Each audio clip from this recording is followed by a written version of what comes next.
commence à m'y faire. Je vous propose qu'on commence la séance, chers collègues.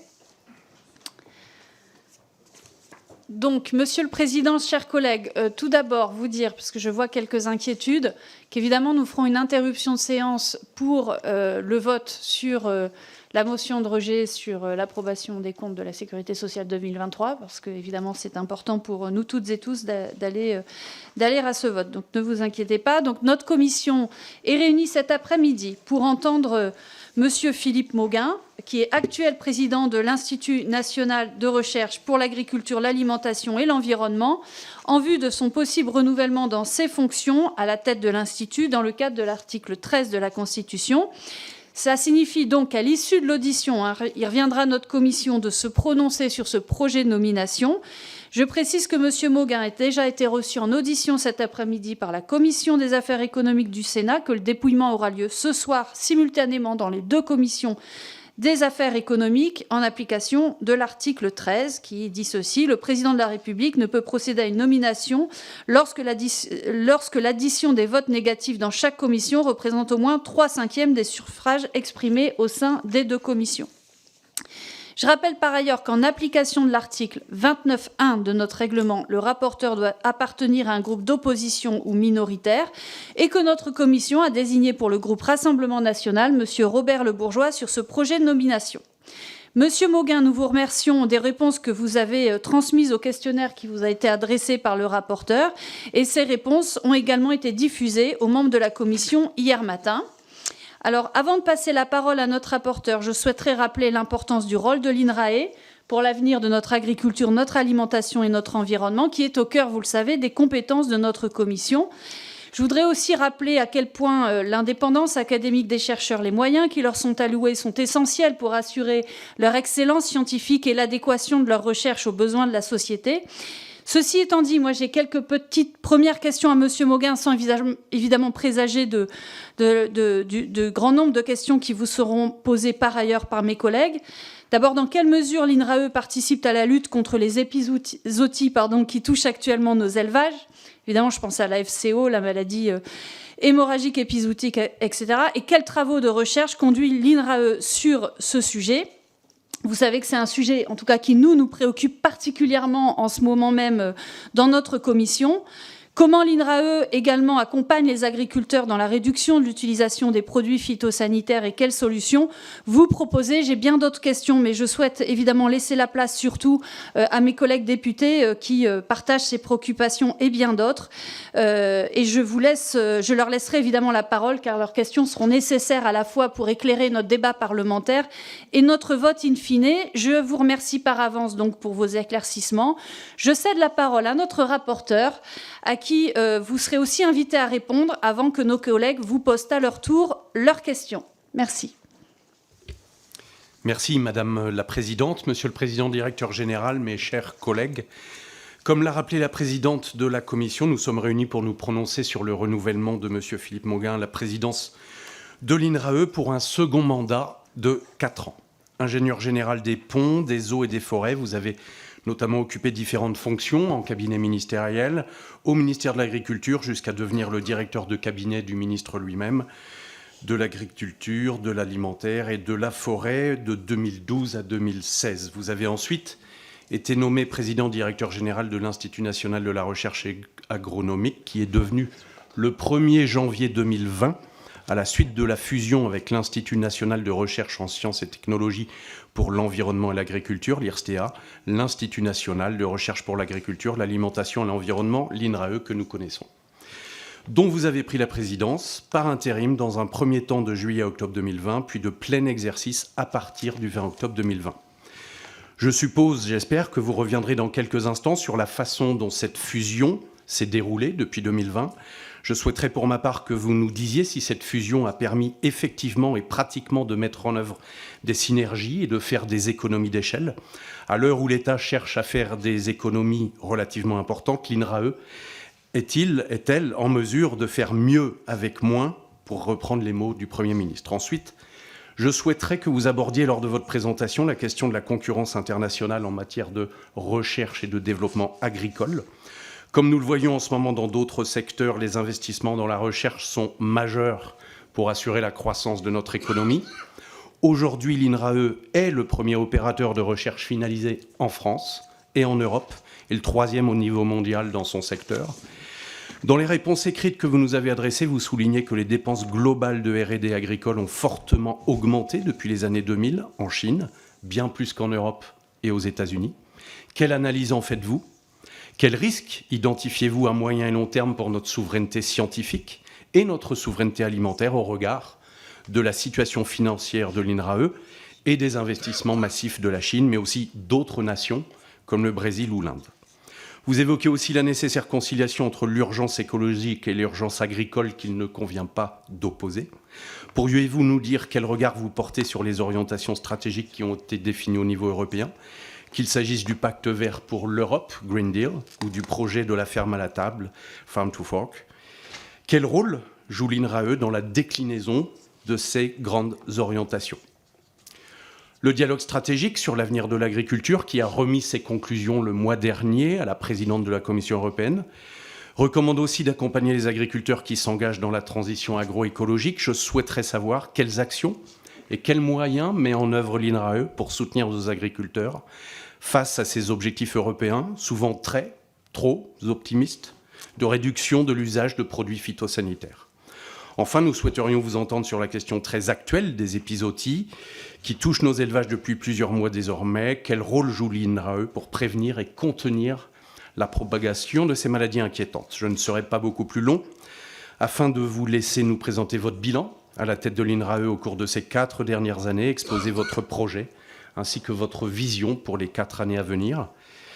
En tant que rapporteur, il m'appartient de donner un avis sur votre nomination. Permettez-moi de le garder à ce stade et de vous en faire part après vous avoir entendu à la fin de l'audition. Je vous remercie pour votre attention et les réponses détaillées que vous nous avez déjà transmises à la suite de l'envoi du questionnaire mercredi dernier. Merci encore. Merci beaucoup, monsieur le rapporteur. Monsieur le président, donc je vous laisse la parole. Simplement, je vous prie de nous excuser à l'avance. C'est probable que nous devions à un moment donné interrompre pendant votre prise de parole la séance. Quoi. 10 minutes à l'autre, en fait. Ouais. Effectivement, voilà. Mais vous avez donc une bonne dizaine de minutes. Peut-être interrompu, mais vous reprendrez après dans ce cas-là. Pas de souci. Merci beaucoup, Madame la Présidente, Monsieur le rapporteur, Mesdames et Messieurs les députés. Je suis très honoré d'intervenir dans votre commission pour présenter ma candidature pour un second mandat à la tête d'INRAE.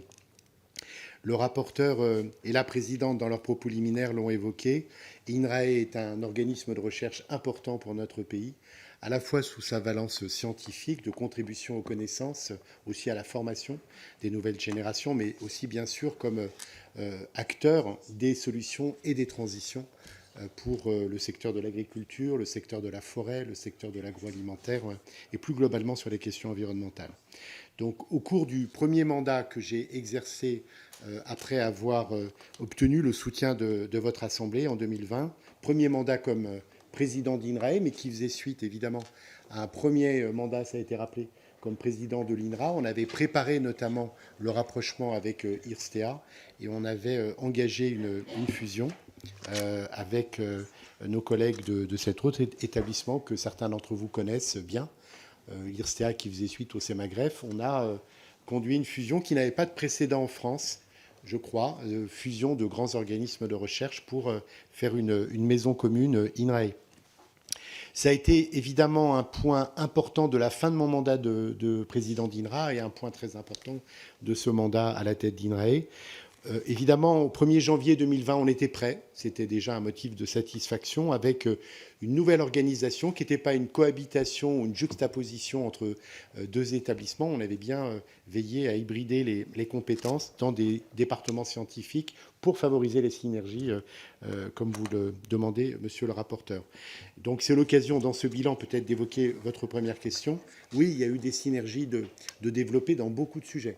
J'ai envie de prendre l'exemple de l'eau, où on avait des compétences complémentaires entre l'INRA et IRSTEA sur le petit cycle de l'eau dans la ferme agricole et l'eau dans les grands bassins versants. En fait, il y a évidemment une interconnexion qui est forte et on représente aujourd'hui le premier acteur de la recherche finalisée sur l'eau en France et un des tout premiers au niveau international. Ça va nous permettre, j'y reviendrai si vous le souhaitez, de développer aussi des solutions pour mieux gérer l'eau, qui est une ressource évidemment rare et stratégique. Deuxième exemple, la question sensible des phytosanitaires. On avait d'un côté l'INRA qui travaillait sur la résistance des plantes aux maladies, la génétique, l'agronomie, et de l'autre côté IRSIA qui était plus orienté agroéquipement, capteurs, épandeurs, pulvérisateurs. On a aujourd'hui une approche intégrée qui nous permet d'aller plus loin dans des solutions qui permettent de réduire l'impact de ces produits phytosanitaires. Ce mandat, évidemment, il démarre, comme toutes les activités humaines, très vite par le Covid. La pandémie, 3 mois à peine après qu'on ait lancé l'établissement. Et donc, ça a été un moment compliqué, mais qui a finalement peut-être accéléré la solidarité entre toutes les équipes sur tout le territoire pour faire face à cette pandémie. On a réussi, et je tiens à remercier au passage tous les collaborateurs d'INRAE, on a réussi à protéger évidemment la santé des agents tout en développant, en continuant les recherches dans un contexte qui était compliqué. Je ne serai pas trop long. Je voudrais juste dire, et après je répondrai à vos questions, qu'en termes de recherche, le nouvel établissement, il est le premier effectivement en Europe, le 3e au niveau mondial, mais peut-être celui au niveau, si je me compare avec les homologues des autres instituts de recherche en Amérique, au Canada, au Brésil, en Inde, en Chine, on est peut-être le seul qui ait une continuité, un continuum entre l'agriculture, l'alimentation et l'environnement. Et c'est évidemment très important si on veut progresser dans le sens de la transition de l'agriculture vers des systèmes durables adaptés au dérèglement du climat, de faire bouger en même temps les systèmes agricoles, les systèmes alimentaires. Donc on a mis en place cette stratégie de recherche. Elle a été déployée dans tout l'établissement. Un contrat d'objectifs a été signé avec les pouvoirs publics. Et le questionnaire que vous m'avez transmis, monsieur le rapporteur, m'a permis, et ça m'évitera de me répéter à l'oral, de vous montrer qu'il y a quand même beaucoup de travail qui a été accompli. On est donc au-delà de ce classement dans la comparaison internationale. On est très attentif à nos partenariats dans les territoires avec les agriculteurs. Alors, le plus souvent avec les instituts techniques agricoles, les instituts techniques alimentaires, les chambres d'agriculture, les coopératives, avec des agriculteurs aussi, puisqu'on a la chance d'avoir des fermes pilotes, des unités expérimentales. Et je vous invite dans vos circonscriptions, si vous le souhaitez, à venir visiter les unités expérimentales d'INRAE qui sont des laboratoires à ciel ouvert extraordinaires où à la fois nos chercheurs, nos ingénieurs, nos techniciens testent en vraie grandeur des solutions dans pratiquement toutes les filières agricoles de notre pays, végétales ou animales. Et donc dans ces fermes, on a des interactions avec les agriculteurs et il y a beaucoup d'agricultrices et d'agriculteurs qui sont partenaires de nos expérimentations et je crois qu'on peut-être on ne le fait pas suffisamment savoir. On est attentif à ça. C'est peut-être mon premier leitmotiv, c'est de rester au meilleur niveau de la recherche mondiale, de faire progresser les connaissances, enfin moi, plus exactement le collectif que j'anime et que je représente, tout en étant présent dans l'impact auprès des acteurs. Et c'est ça qui fait la force, je crois, encore aujourd'hui d'INRAE. Notre travail a été salué, c'est comme ça que ça se passe dans la communauté scientifique, il y a des évaluations quinquennales, et on a eu une évaluation par un jury international fin 2022 pour le HCERS, qui a conclu de façon très positive, à la fois sur la réussite de la fusion, du nouvel établissement, de la stratégie scientifique, des partenariats. Donc ça ne veut pas dire que tout va bien et qu'on ne peut pas faire mieux, mais c'est quand même une reconnaissance pour, encore une fois, une fusion qui était la première de cette taille en France. Qu'est-ce que je peux proposer pour un second mandat qu'est-ce qui fait que finalement je suis motivé devant vous pour continuer de porter, d'animer ce collectif? On fait face, et vous le savez très bien, à un contexte en forte évolution. Et ces 4 dernières années, au-delà de la pandémie du Covid, ont été marquées, vous le savez, par une accélération du dérèglement climatique. Dans le monde entier, y compris dans notre pays, et l'enchaînement des épisodes extrêmes qui peuvent être des alternances de sécheresse, d'inondations qui affectent notre pays, ont touché au premier chef les agriculteurs. La forêt est elle-même en difficulté avec des épisodes de scolytes, avec aussi une situation de tension hydrique dans beaucoup de massifs forestiers, au point même que les puits de carbone qu'elle doit amener dans la trajectoire de décarbonation de notre pays sont parfois remis en question. Les épisodes sanitaires, les crises sanitaires, Madame la Présidente m'a interrogé là-dessus, Monsieur le rapporteur aussi, au-delà de la grande pandémie, qui malheureusement, on pourrait revenir sous une forme ou une autre, touche aussi nos cheptels. Et donc l'enchaînement grippe aviaire, FCO, MHE, plus d'autres maladies qui sont encore présentes sur le territoire et qu'il faut surveiller, évidemment, est un facteur de préoccupation pour nous. C'est de même pour le développement des bioagresseurs sur les cultures. On voudrait effectivement réduire l'utilisation des produits phytosanitaires, à la fois pour des enjeux environnementaux et sanitaires, mais on a en même temps à faire face à une menace sur les récoltes qui est importante. Et on ne peut pas, évidemment, laisser les agriculteurs sans solution de protection. Tout ça, ça constitue un contexte qu'on pourrait qualifier dans le jargon des scientifiques de multicrise. Et donc on travaille depuis longtemps, évidemment, sur l'enjeu du climat et sur l'enjeu sanitaire. Là, les éléments nouveaux, c'est les effets d'amplification des crises qui mettent en tension les systèmes de production agricole. On peut du coup revenir aussi rapidement sur la crise qui est plus globale, la crise économique qui touche les secteurs agricoles en France et en Europe et qui continue d'être encore aujourd'hui vécue sur le terrain. C'est à la fois parce que l'agriculture est non pas séparée de la question environnementale, mais la première impactée par les enjeux du climat, les enjeux de la biodiversité, et donc elle doit faire face à ces crises.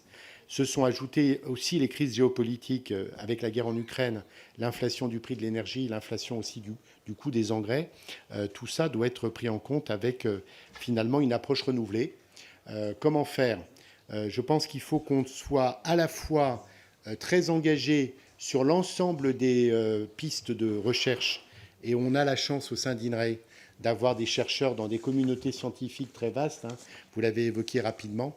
On va de l'agronomie à la génétique animale, génétique végétale, microbiologie, écologie, eau, sciences économiques et sociales, mathématiques, informatique. Ça, c'est une chance. Donc on a une capacité à diagnostiquer, anticiper l'évolution du contexte agroclimatique dans nos territoires à l'horizon des 10 et des 20 prochaines années, et de le faire de façon croisée avec la réalité que vivent les agriculteurs.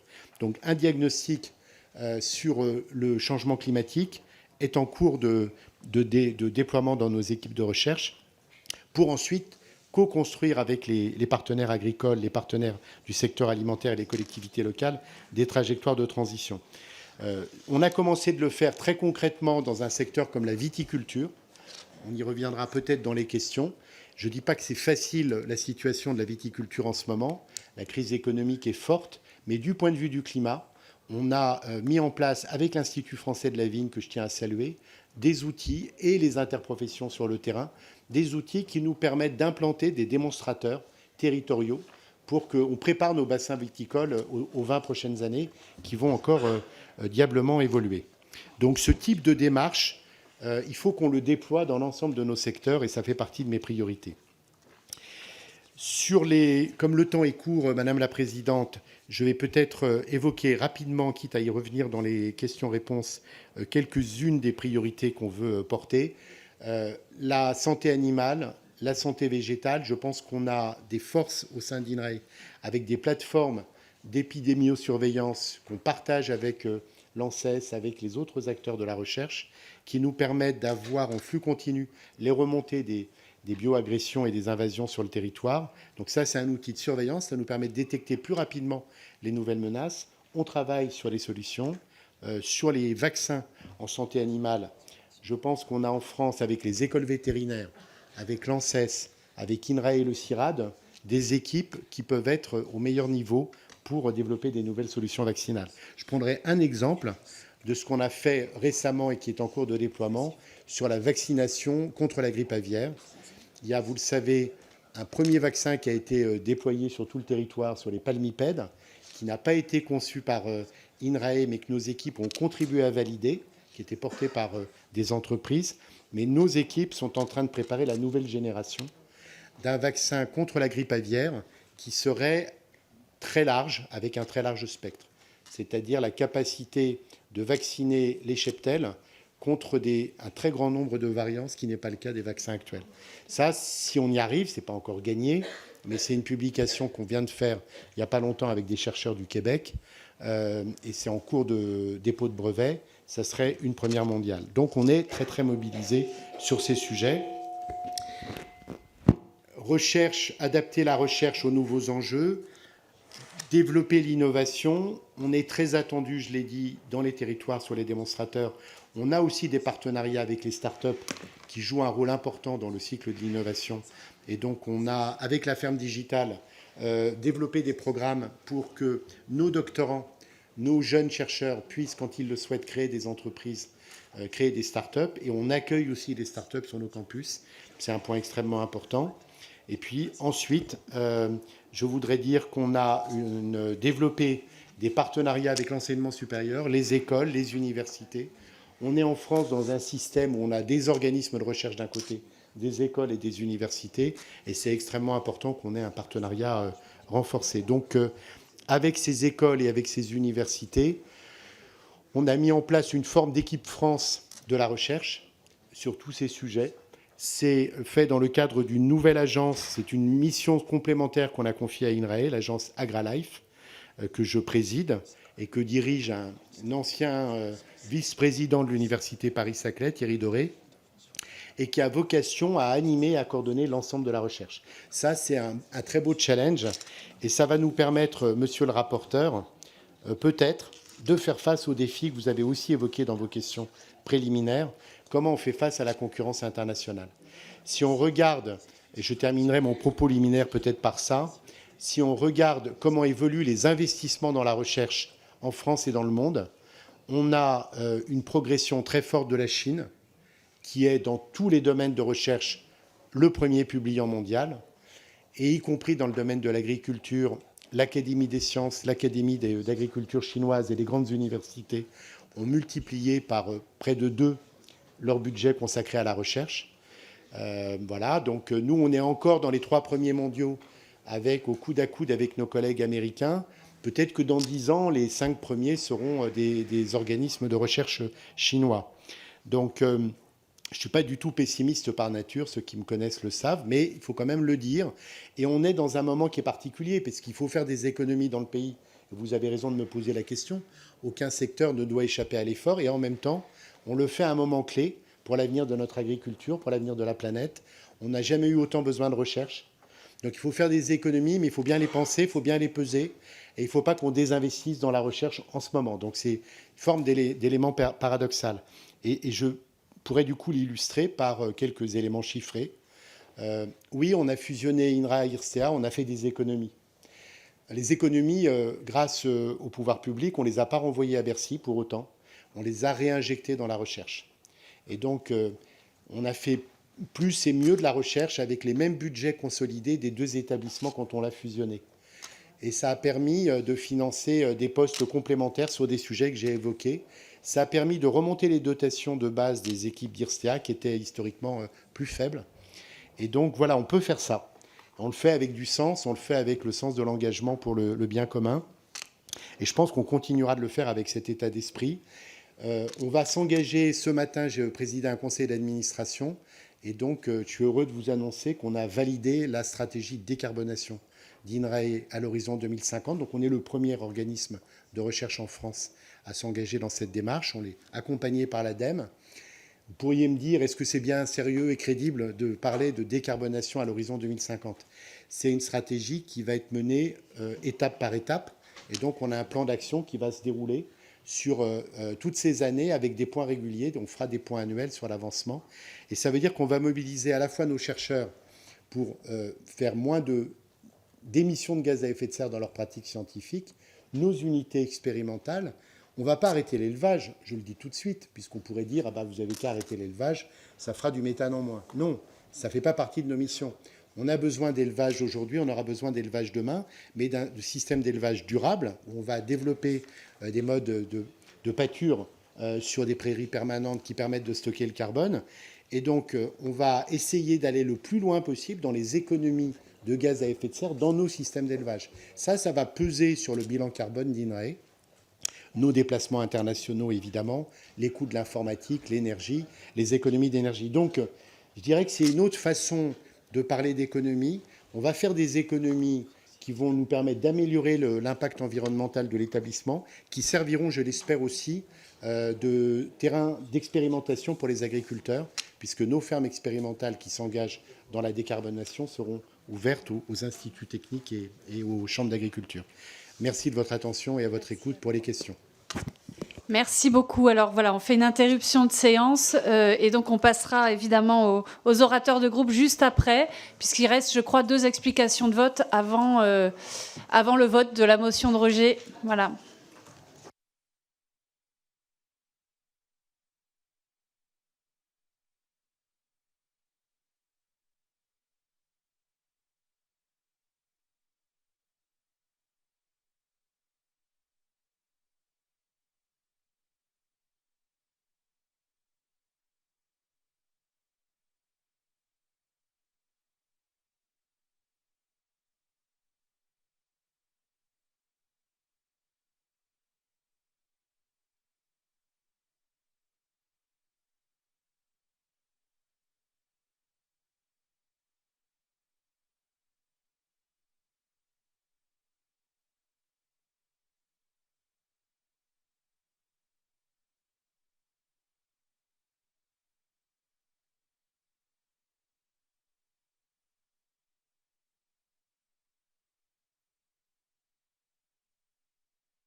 l'INRAE quand on la compare à d'autres organismes internationaux du même... Ah, je ne sais pas ce qui se passe. C'est le lien avec le terrain et les organismes techniques et de développement, mais aussi le lien entre les enjeux agricoles, alimentaires et d'environnement. Voilà, je vais laisser tout de suite la parole alors aux oratrices et orateurs de groupe. Première oratrice pour le groupe RN, Hélène Laporte. Merci Madame la Présidente. Monsieur le Président, Directeur Général, vous avez déjà apporté beaucoup d'éléments sur le bilan de votre action à la tête de l'INRA devenue INRAE, institut que vous présidez et dirigez depuis 8 ans et les grands axes de travail que vous avez définis pour l'avenir. Les enjeux de la recherche en agriculture, alors que tant de nos filières sont au bord de précipice, sont évidemment majeurs. Mettre au point une solution pérenne pour permettre une protection efficace des cultures végétales contre les ravageurs, tout en diminuant progressivement notre dépendance aux phytosanitaires. Protéger, dans une période de crise majeure de l'élevage français, nos cheptels contre les épizooties, mais aussi adapter notre modèle agricole à l'attention croissante sur la ressource en eau qui permet en péril de nombreuses exploitations sur notre territoire. Par son rôle central dans la recherche appliquée au monde agricole, l'INRAE sera évidemment en première ligne pour affronter ces défis. Notre groupe, il représente 11 millions d'électeurs. Et nous attendons une neutralité de votre part. Permettez-moi de regretter profondément la politisation de votre fonction, à laquelle vous êtes compromis à de plusieurs reprises en vous associant à des initiatives qui, en utilisant à des fins détournées la notoriété intellectuelle propre au monde de la recherche, ont porté dans le débat public un discours partisan et peu étayé. Je vais vous rappeler, alors ce n'est pas une attaque à nos minems, mais nous, on a besoin de pouvoir travailler avec vous. En 2017, vous étiez co-signataire d'une tribune qui était publiée dans Le Monde affirmant que le programme de Marine Le Pen pourrait nuire gravement à la science. Quelles mesures vous permettez de l'affirmer? Aucune.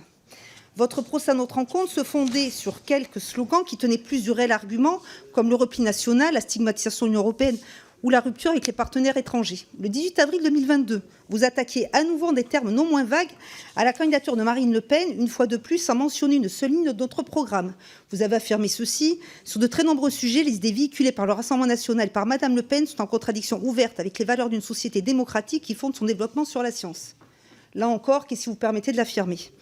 Enfin, le 23 juin 2023, une semaine avant le premier tour des élections législatives, votre nom il apparaît sous une nouvelle tribune, certes moins explicite. Vous affirmez que les connaissances scientifiques n'ont pas de frontières et ne laissent aucune place à la xénophobie et au racisme. Et moi, je suis tout à fait d'accord avec vous. Donc, à défaut de nous sentir concernés par cet anathème éculé, nous ne comprenons malheureusement que trop bien qui il visait.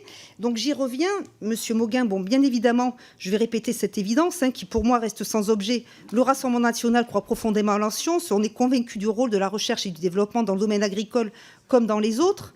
Mais maintenez-vous ce jugement que vous avez porté contre notre formation politique que nous représentons et le projet pour notre pays? Et est-ce que surtout nous allons pouvoir travailler ensemble et vous solliciter lorsque dans des circonscriptions comme la mienne qui est très agricole, on a besoin par exemple de votre éclairage sur certains domaines? Je vous remercie. Merci Monsieur Mauguin, donc pour 1 minute 20. 1 minute 20, oui, parce que je comprends qu'il faut que je reste dans les 4 minutes. Donc du coup, je vais être très concis.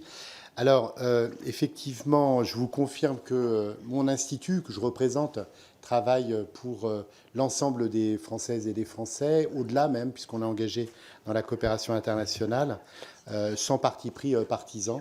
Et si je m'étais exprimé à ce moment-là, c'était effectivement dans une campagne, finalement, en tant que personne, et ça n'engageait pas l'établissement. Donc, c'est vrai que c'était public. Non, mais j'ai qu'1 minute 20, Madame la députée, pour vous répondre.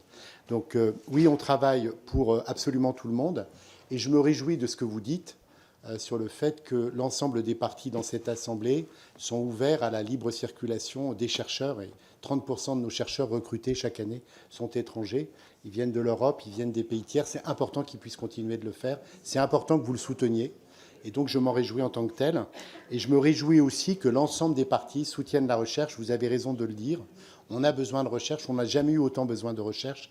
Ça n'a pas été beaucoup débattu, malheureusement, dans les campagnes récentes, législatives ou présidentielles. Ça explique que, de temps en temps, des responsables universitaires ou d'organismes de recherche disent, voilà, on a besoin de science, on a besoin de recherche. Il n'y aura pas de sectarisme, ni de ma part, ni celui de mes agents, je peux vous le confirmer. Et on est mobilisé sur une recherche pour le bien commun, une recherche en sciences ouvertes qui travaille avec l'ensemble des collaborateurs et des collègues scientifiques dans le monde entier. Voilà, donc c'est ça que je peux réaffirmer solennellement aujourd'hui, en restant dans le temps qui m'est imparti. Merci, Monsieur Mauguin. Alors, pour le groupe EPR, Monsieur le Président, Stéphane Travert. Merci, Madame la Présidente. Monsieur le Président, directeur général de l'INRAE, Je tiens à saluer d'abord le travail réalisé par l'INRAE sur votre présidence. Vos recherches sont au cœur des enjeux cruciaux pour notre avenir, la sécurité alimentaire, la transition agroécologique et la lutte contre le changement climatique. Et nous devons faire aujourd'hui converger agriculture et développement durable. Le secteur agricole doit se réinventer pour faire face aux transformations majeures que traverse notre société qui combine impératifs économiques, écologiques et innovation. Il est essentiel qu'aujourd'hui l'agriculture réponde aux défis de concilier la préservation des ressources naturelles, l'adaptation au changement climatique et le maintien de la production agricole pour assurer notre souveraineté alimentaire, à l'heure où les consommateurs sont de plus en plus attentifs quant à la qualité et à la traçabilité des produits qu'ils consomment. Il nous incombe de transformer notre agriculture vers un système plus durable et résilient, et cette transformation, elle passe inévitablement par la réduction de l'usage des pesticides et des produits phytopharmaceutiques. La stratégie Ecophyto incarne cette vision ambitieuse d'une agriculture plus respectueuse de l'environnement et de la santé, sans pour autant sacrifier sa mission première, nourrir. Cependant, cette transition écologique, elle ne pourra être juste et durable sans une accélération de la recherche et le développement de solutions alternatives pour nos agriculteurs. Et c'est là que l'INRAE joue un rôle absolument central en accompagnant ces agriculteurs vers des pratiques plus durables, tout en garantissant la compétitivité de nos filières. Et donc, je souhaitais vous interroger, Monsieur le Président Directeur Général, sur les priorités qui sont les vôtres à court, moyen et long terme pour accélérer cette transition sans pénaliser, bien évidemment, nos agriculteurs. Et par ailleurs, ne craignez-vous pas que les contraintes budgétaires qui s'annoncent viennent compromettre ces efforts de recherche, de développement d'alternatives et d'innovation? Enfin, l'INRAE, à travers ses nombreux partenariats internationaux, est devenu le premier institut mondial spécialisé dans l'agriculture, l'alimentation et l'environnement. Quels sont vos objectifs et projets à venir? Vous l'avez déjà dit dans votre propos liminaire, mais tant à l'échelle internationale qu'européenne. Comment l'INRAE envisage-t-il de poursuivre et de renforcer le rayonnement de la France et de la recherche dans ces domaines? Je vous remercie. Merci, Monsieur Mauguin. Monsieur le ministre, je ne sais pas si vous m'entendez. Oui, c'est bon. Qui rappuie. Ouais. Qui rappuie. Oui, d'accord, merci. Monsieur le ministre Travert, donc plusieurs éléments. Merci pour les mots positifs que vous adressez à travers moi à l'ensemble de la communauté d'INRAE. C'est 8000 agents permanents, c'est plus de 2000 partenaires agents contractuels, plus de 10 000 personnes engagées au quotidien sur tous les fronts de l'agriculture, de l'alimentation, de l'environnement et de la forêt. Alors, comment faire mieux pour faire face à cette accélération du dérèglement climatique et ce besoin de transition que les agricultrices, les agriculteurs, les forestiers notamment attendent? Il y a plusieurs façons. Je pense qu'il faut qu'à la fois on re-questionne toutes nos priorités de recherche, c'est ce qu'on est en train de faire. On avait adopté en 2020 un plan à 10 ans, INRAE 2030, et avec la directrice générale déléguée à la science et nos directions scientifiques, on est en train de revisiter toutes nos priorités de recherche à l'aune de ces enjeux pour voir ce qui doit bouger. Et donc, on va mettre l'accent sur un certain nombre de sujets. On a parlé de la lutte contre les épizooties. On a parlé aussi des stratégies de protection des cultures. Ça fait partie des grands enjeux. Les micro-organismes, le microbiote, qu'on connaît pour ses vertus dans la santé humaine, est aussi un enjeu de connaissance pour l'agriculture. Demain, on aura peut-être des semences enrobées d'une forme de microbiote, de films protecteurs, qui seront des alternatives aux solutions de protection chimique. On a toute une série d'enjeux comme ça qu'on est en train de revisiter pour bien choisir les angles prioritaires. Le plus souvent, ça c'est aussi un élément de pédagogie qu'on doit faire, les solutions qu'on va devoir déployer ne seront pas mono-valentes. C'est-à-dire que ce n'est pas la génétique prise toute seule, l'agronomie, les biotechnologies, le biocontrôle qui vont être une solution pour les agriculteurs de France. Donc on doit combiner des vecteurs, des éléments de solution qui viennent de ces différentes disciplines. Et ça, on ne peut pas se contenter de laisser les acteurs de l'aval et des entreprises s'en saisir. Il faut que dans nos fermes expérimentales, notamment, en partenariat avec les instituts techniques, on puisse combiner ces solutions. Est-ce qu'on a des craintes budgétaires? Oui, on est comme l'ensemble des acteurs publics, on va devoir rendre des comptes, et je dois rendre des comptes sur le temps. Voilà. Et donc peut-être pour terminer, Madame la Présidente, juste un mot sur l'Europe et l'international. Si on veut tenir le choc dans la concurrence scientifique au niveau mondial, avec la Chine notamment, il faudra qu'on ait une Europe forte. Et donc INRAE va aussi s'engager pour développer des alliances de recherche européennes. Merci, Monsieur Mauguin. Je sais que l'exercice est difficile. On va essayer de rester dans les 4 minutes. Alors, je passe la parole maintenant pour le groupe LFI à Manon Meunier. Merci Madame la Présidente.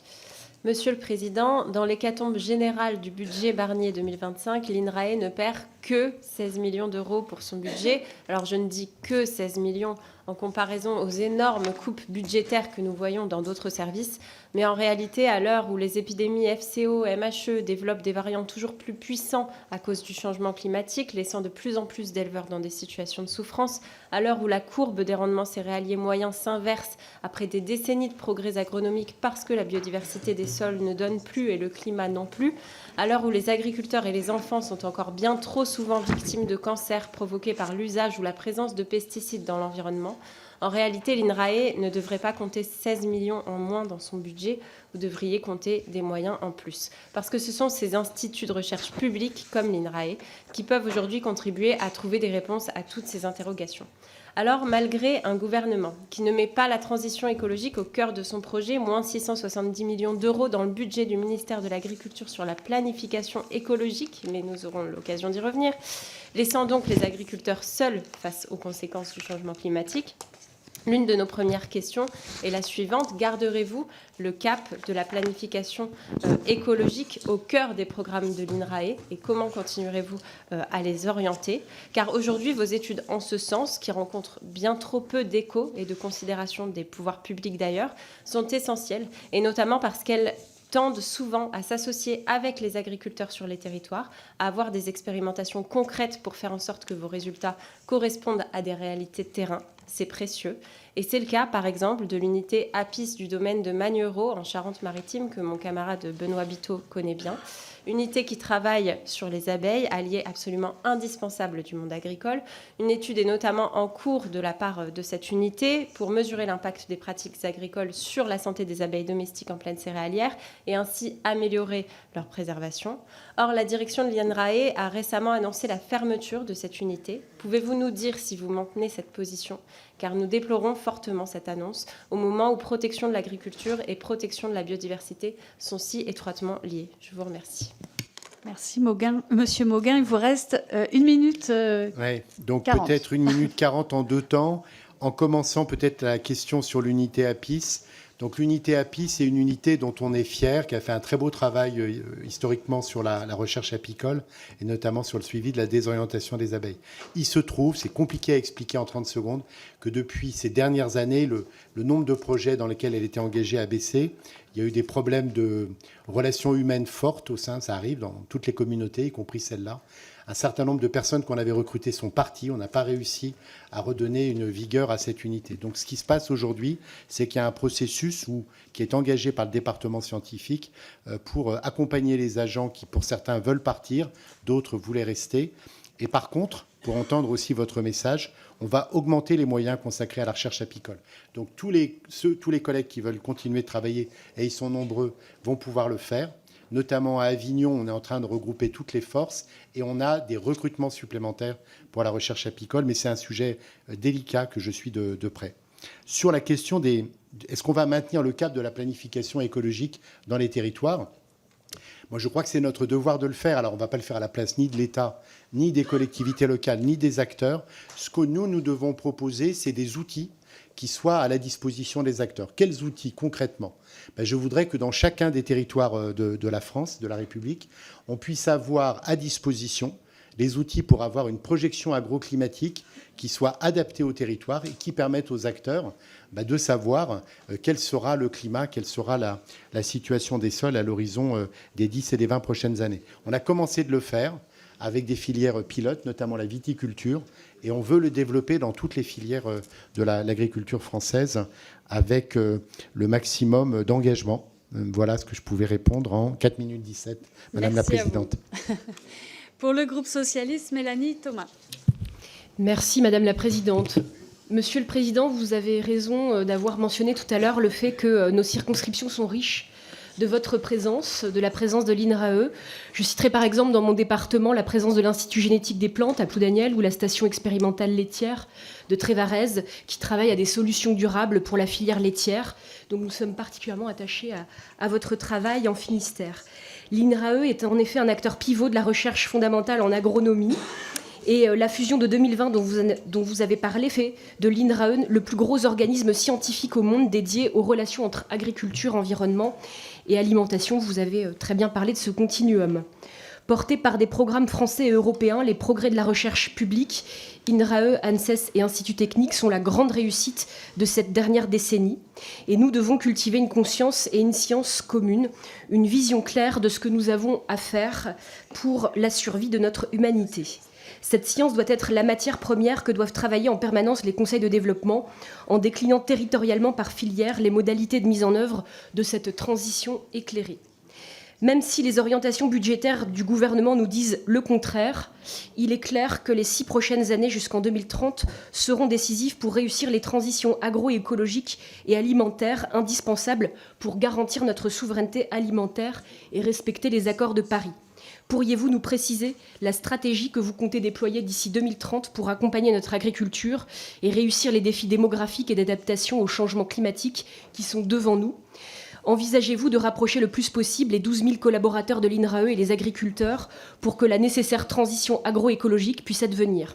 Enfin, malgré la suspension du plan Écophyto et les renoncements gouvernementaux en matière d'accompagnement aux transitions, quelles sont d'après vous les évolutions nécessaires du cadre européen pour harmoniser les normes sanitaires et environnementales et faire reculer le sentiment de concurrence déloyale qui malmène à la fois nos objectifs nationaux et l'objectif de construire une souveraineté alimentaire et agricole européenne ? Je vous remercie.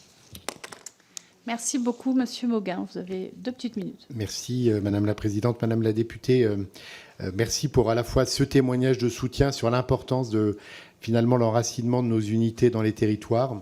Vous insistez, vous avez raison, sur le lien qui doit être très fort entre les chercheurs, les ingénieurs, les techniciens. Alors pas forcément avec tous les agriculteurs, je ne vais pas vous faire de démagogie, mais en tout état de cause, avec des boucles d'interaction.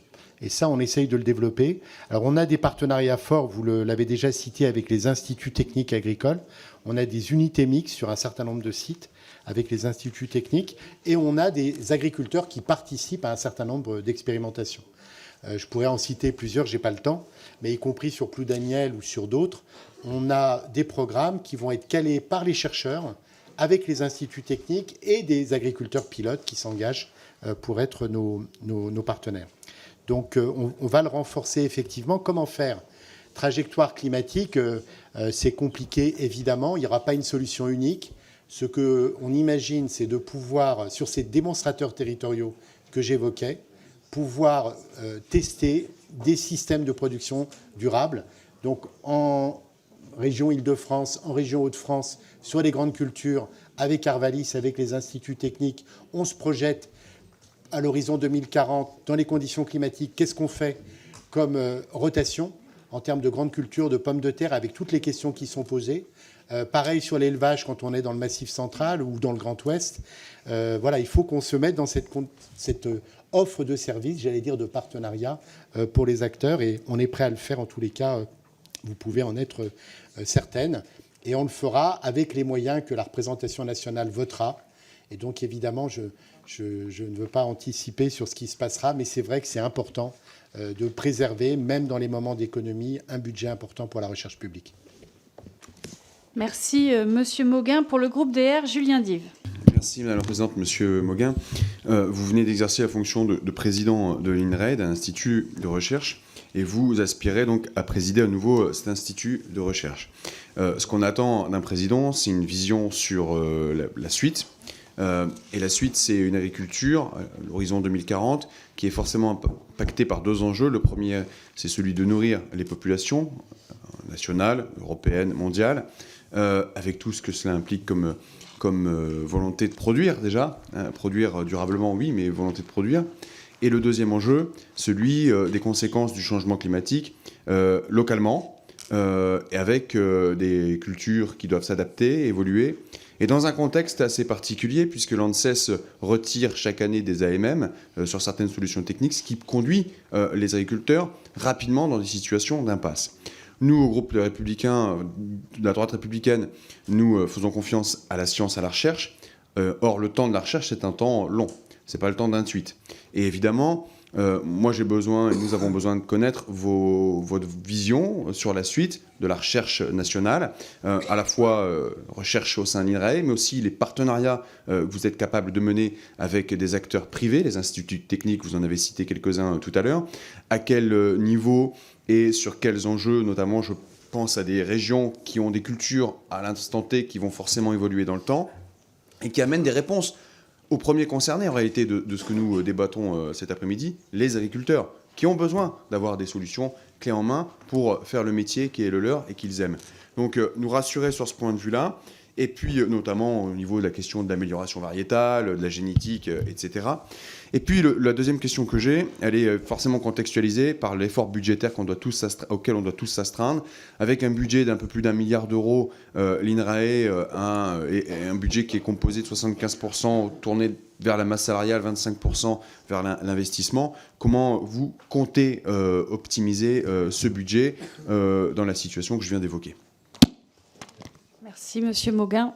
Merci beaucoup, monsieur le député. Donc, vous l'avez dit, des grands défis, nourrir une population mondiale qui va continuer de croître, 9 milliards d'habitants, sur des surfaces agricoles qui sont grignotées par l'urbanisation, par le progrès de la désertification, impactées par le changement climatique, avec moins de ressources, notamment les ressources de la pétrochimie. C'est effectivement un sacré challenge. C'est pour ça qu'on a besoin de recherche, mais pas d'une recherche déconnectée des acteurs, au contraire, d'une recherche qui est en partenariat avec les acteurs. Donc on fait déjà pas mal avec les instituts techniques. Moi, je crois que sur un certain nombre de sujets, on peut faire des groupes d'acteurs qui sont au-delà des instituts techniques, qui vont mobiliser. Notamment, il y a un bel enjeu pour les coopératives. Pourquoi les coopératives ? Parce qu'elles sont finalement à l'interface des filières, et elles ont à connaître des filières et de l'évolution des systèmes alimentaires et des territoires. Et donc certaines coopératives sont en train de s'engager dans des programmes de transition agroécologique. Je n'ai pas envie d'en citer là, mais vous les connaissez peut-être. Et nous, on est prêts aussi à travailler avec ces acteurs pour qu'on puisse mettre à disposition les résultats de la recherche sur l'ensemble de la chaîne de valeur. Sur la question de l'amélioration variétale, l'ANSES, les impasses, le temps de la recherche versus le temps des solutions. Évidemment, ce n'est pas nous qui décidons des molécules qui sont interdites ou pas interdites. On éclaire l'impact qu'elles ont sur les cultures, sur la santé humaine, sur l'environnement, et on peut aussi éclairer sur les impasses. Et je l'ai fait devant vous, monsieur le député Julien Dive, dans la commission qui s'est intéressée au glyphosate. Quand on a présenté sur un sujet éminemment sensible qui était celui du glyphosate le travail des chercheurs INRAE, il a été contesté ni par les agriculteurs, ni par les organisations environnementales. On avait fait un tableau très factuel des situations où il y avait des alternatives, là où il n'y en avait pas, quels étaient leurs surcoûts. Et finalement, ce qui s'est passé à la fin, moi je trouve, évidemment, c'est discutable, que ce n'était pas si mal. C'est-à-dire l'ANSES n'a pas supprimé le glyphosate, ce n'était pas possible du point de vue du droit européen en France, mais a réduit les usages à chaque fois qu'il y avait des alternatives qui n'avaient pas de surcoût handicapant pour les agriculteurs, en se basant sur nos travaux. Donc je pense qu'il faut aussi qu'on apprenne à faire ça, et on peut venir en rendre compte devant votre commission, des situations, quand il y a des situations de tension, notamment la question du désherbage en grande culture, qu'on puisse présenter les alternatives et leurs surcoûts.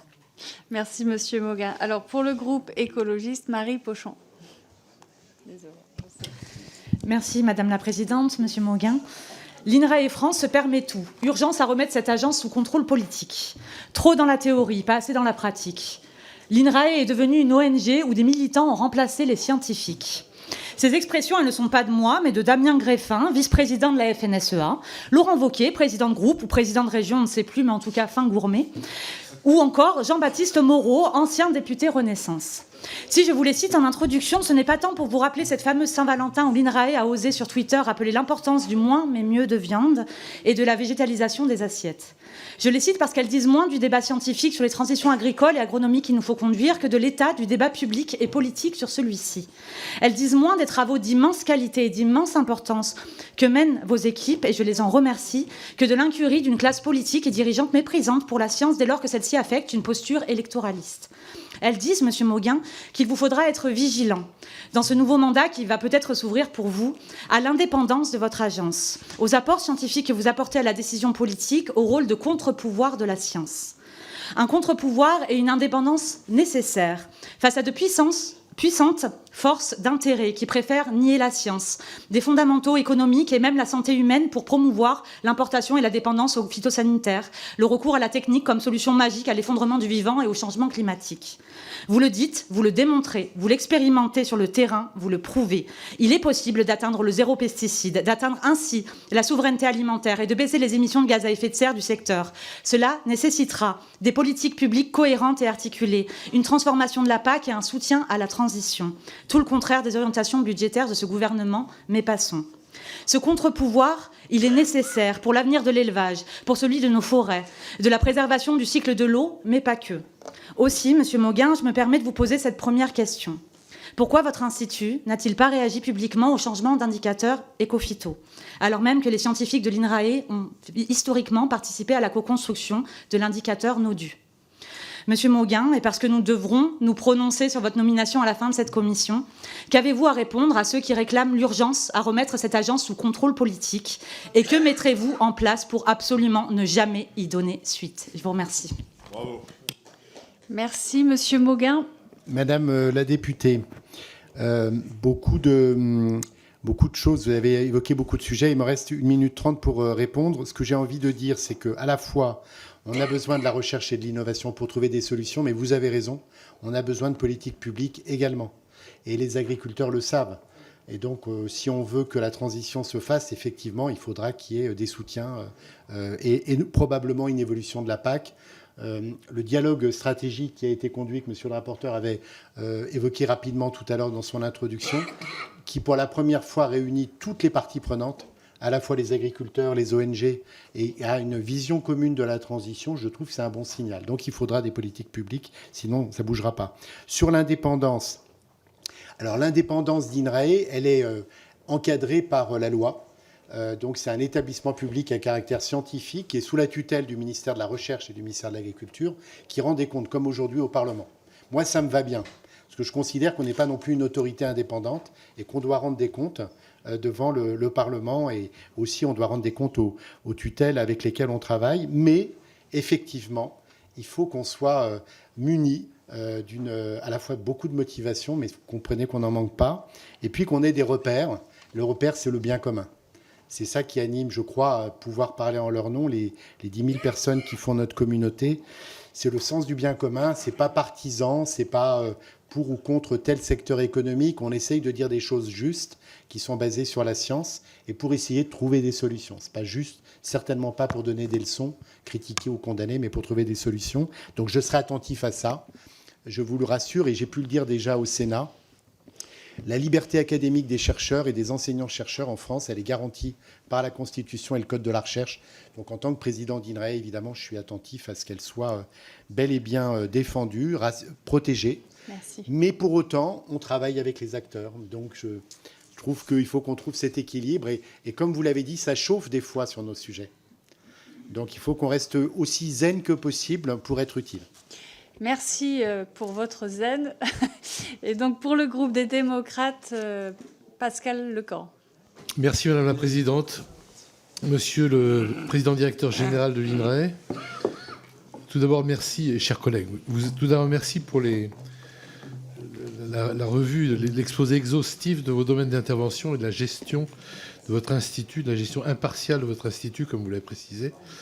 L'INRAE est le premier institut de recherche agronomique en Europe et deuxième dans le monde, au premier niveau de la recherche mondiale, vous avez tenu à le préciser, joue un rôle crucial dans le développement de solutions durables pour répondre aux grands défis alimentaires, agricoles, environnementaux et climatiques. L'urgence croissante de ces défis positionne l'INRAE au cœur de la recherche appliquée. Son rôle dépasse le cadre scientifique et contribue à façonner les politiques publiques et accompagner les transitions économiques. J'en veux pour preuve le travail remarquable fait par l'INRAE, le centre INRAE de Lusignan-Venours, sur ma circonscription, dans lequel on s'est rencontrés plusieurs fois, en particulier sur l'agrivoltaïsme, au cœur d'un consortium avec plus de 60 acteurs économiques, privés et publics, et avec une grande disponibilité pour les décideurs publics que nous sommes. J'en veux pour preuve que Escobar Gutierrez était encore avec nous la semaine dernière, ici à l'Assemblée nationale, pour partager les résultats scientifiques de l'INRAE sur le sujet avec les députés du groupe de travail agrivoltaïsme. Moi, j'aimerais revenir sur 2 points qui me tiennent particulièrement à cœur. L'international, où j'ai passé toute ma vie, et les transferts d'innovation. En premier lieu, le renforcement de la participation aux projets européens comme Horizon Europe et la collaboration avec des partenaires internationaux sont des axes stratégiques pour accroître l'impact de la recherche. La coopération avec des institutions de recherche étrangères permet non seulement de coordonner des projets à grande échelle, mais aussi d'augmenter le taux de succès de l'INRAE dans les appels à projets internationaux. Quels progrès ont été réalisés dans ce domaine? Pourriez-vous nous indiquer comment l'INRAE entend intensifier les partenariats avec les universités étrangères et quels bénéfices vous attendez de ces collaborations à moyen et long terme? Dans quel domaine cette coopération internationale est-elle prioritaire, particulièrement nécessaire? En second lieu, l'application concrète des résultats de la recherche est également un enjeu essentiel, notamment dans un contexte où les innovations technologiques doivent être mises en œuvre rapidement pour répondre aux urgences environnementales et agricoles. Le transfert des innovations vers le secteur économique permet d'accélérer cette transition en offrant aux entreprises les outils nécessaires pour innover durablement, typiquement l'agrivoltaïsme. Quel dispositif l'INRAE a-t-il mis en place pour faciliter ces transferts d'innovation et quels résultats tangibles peuvent être observés dans ce domaine? Je vous remercie. Merci, Monsieur Mauguin. Merci, monsieur le député.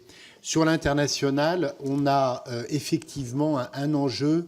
Je parlais tout à l'heure de compétition, mais on est dans la recherche plutôt en coopétition, on peut dire. Il y a de l'émulation, mais on doit être dans une dynamique de science ouverte.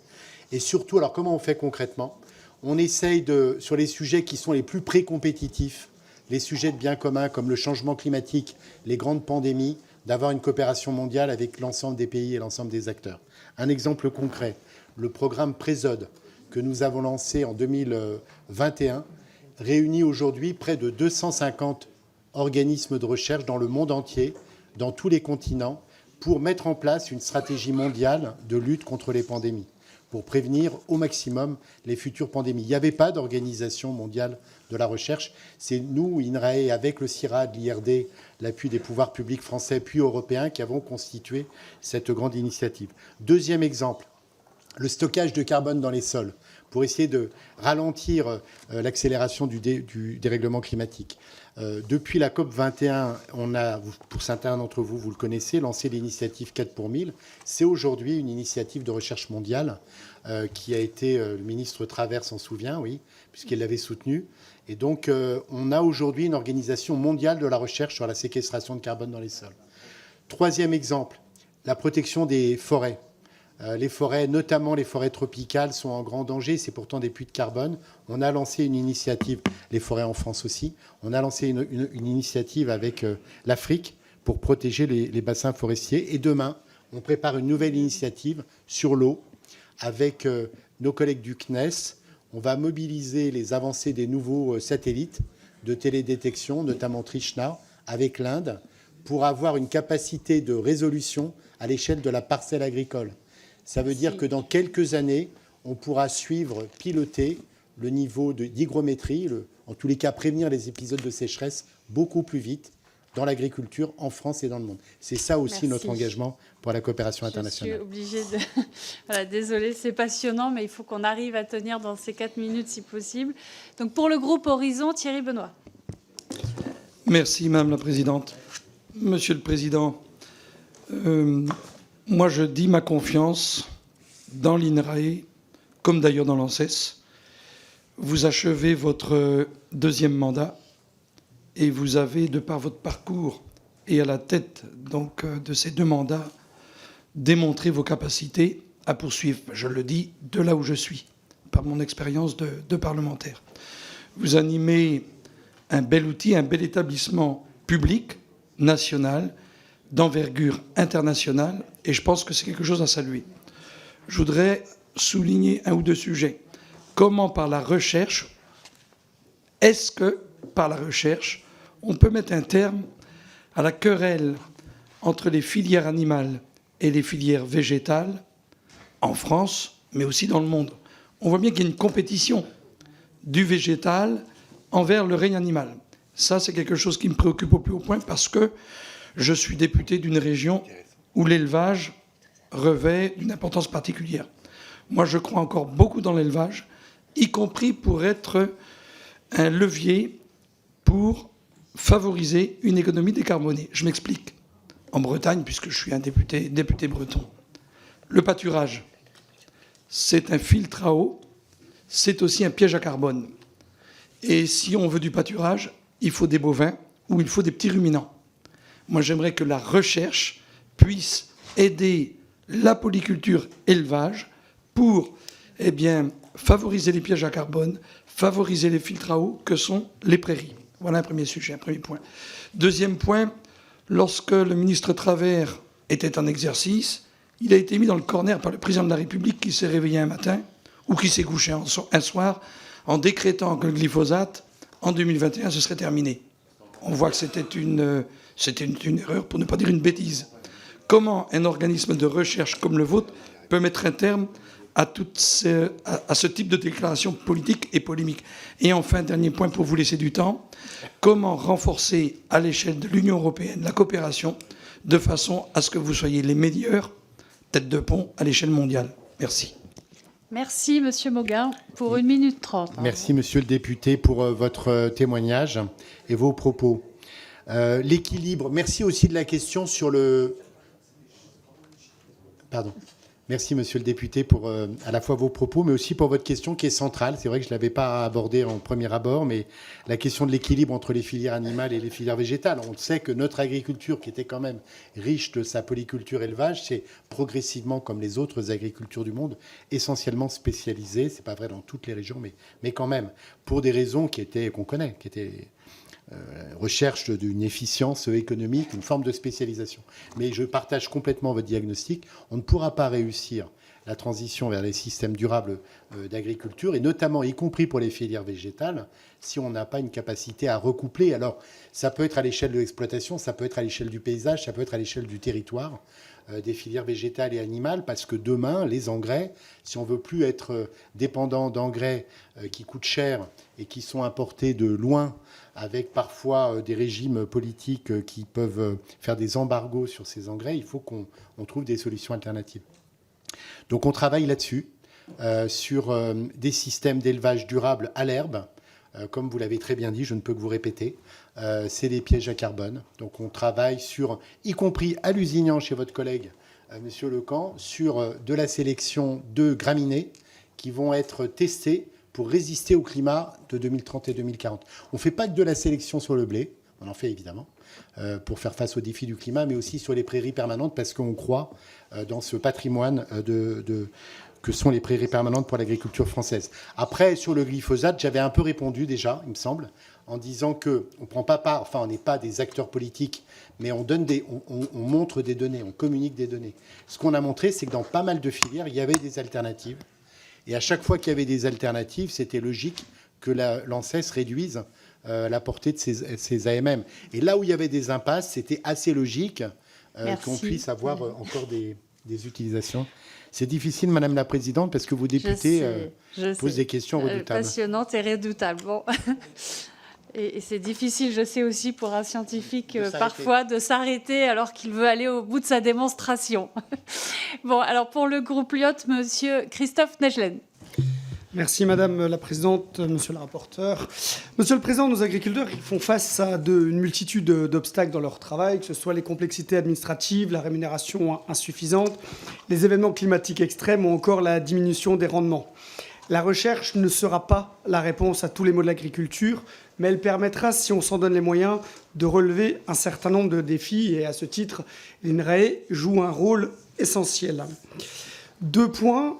Vous soulignez dans la réponse au questionnaire qui vous est adressé, il est important de renforcer l'impact de nos recherches, notamment via une accélération du transfert des innovations vers les acteurs socio-économiques. Comment comptez-vous consolider le partage des connaissances avec le secteur privé pour renforcer l'effet levier de la recherche publique ? Et enfin, sur l'adaptation de notre agriculture aux spécificités territoriales. Chacun fait face à des conditions pédoclimatiques différentes. Et le dérèglement climatique s'exprime différemment qu'on habite dans les Vosges ou dans certains territoires d'outre-mer. Développez-vous des outils spécifiques et adaptés pour évaluer les potentiels agronomiques et les menaces qui pèsent sur chacun de nos territoires ? Merci. Et là, pour le coup, vous avez du temps. Alors là, vous avez du temps. Ouais. Merci beaucoup pour les questions et pour le temps que vous me laissez pour y répondre. Sur le partage des connaissances entre les acteurs publics et privés, c'est un enjeu qui est fort. Il y a parfois des débats là-dessus. Et donc, nous, on est attentifs à ce que le progrès des connaissances ne soit pas bridé par les partenariats avec les entreprises. Donc ça, c'est un principe fort. Donc quand on partage des recherches, et on a besoin de partager des recherches avec les partenaires de tous les secteurs, entreprises privées, petites ou grandes, on est attentif à ce que nos chercheurs puissent continuer de publier. Mais c'est vrai que c'est utile de partager avec des acteurs pour accélérer un certain nombre de transferts d'innovation et d'apports de solutions. Donc je pourrais citer l'exemple des startups. Il y a beaucoup de startups qui sont créées par des chercheurs ou des jeunes chercheurs issus des laboratoires d'INRAE ou d'autres laboratoires publics qu'on accueille sur nos campus. Il y a parfois des startups qui sont créées en dehors d'INRAE avec lesquelles on a des partenariats. Et donc, on a développé des parcours de sensibilisation à la création d'entreprises pour nos chercheurs qui veulent le faire. Et puis aussi de partage des connaissances, d'accueil sur les campus pour ces entreprises. Sur la deuxième question, pardon. Ah oui. Donc là, on a beaucoup de beaux atouts au sein d'INRAE qu'on doit faire connaître. On a une base de données des sols avec l'unité InfoSol qui est basée à Orléans, qui est exceptionnelle. Donc on a un maillage depuis plusieurs dizaines d'années de relevés de qualité des sols à l'échelle, en gros, du kilomètre carré qu'on est en train de préciser. Donc ça nous permet de bien connaître la réalité de la diversité des sols en France. On a une connaissance, évidemment, sur le climat, avec les données du GIEC, qu'on peut localiser à l'échelle des territoires. On a publié récemment une étude Explore 2 qui donne des informations extraordinaires sur l'état de la ressource en eau dans notre pays. Et donc on peut arriver, quand on croise les infos, sur des sites géographiques, c'est pour ça que je parle d'intérêt d'avoir des démonstrateurs dans les territoires. Mais il faut qu'on se mette d'accord avec les acteurs. On peut pas le faire on pourrait le faire de notre propre chef partout, mais c'est un travail un peu vain. Donc il faut qu'on trouve des cadres, forme de planification écologique à l'échelle des territoires, pour se dire, si je suis dans tel territoire, à l'horizon 2030-2040, quelles sont les conditions de sol sur lesquelles les agriculteurs travailleront demain, comment vont évoluer les conditions de climat, ressources en eau, avec un niveau de précision qui est quand même assez fort.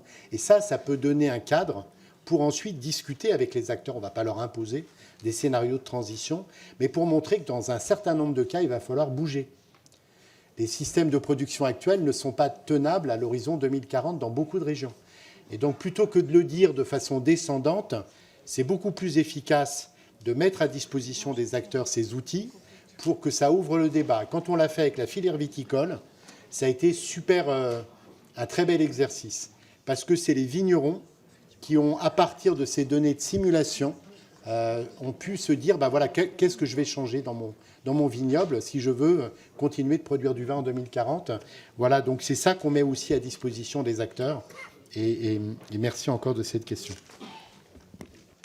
Merci beaucoup. Pour le groupe GDR, le président Chassaigne.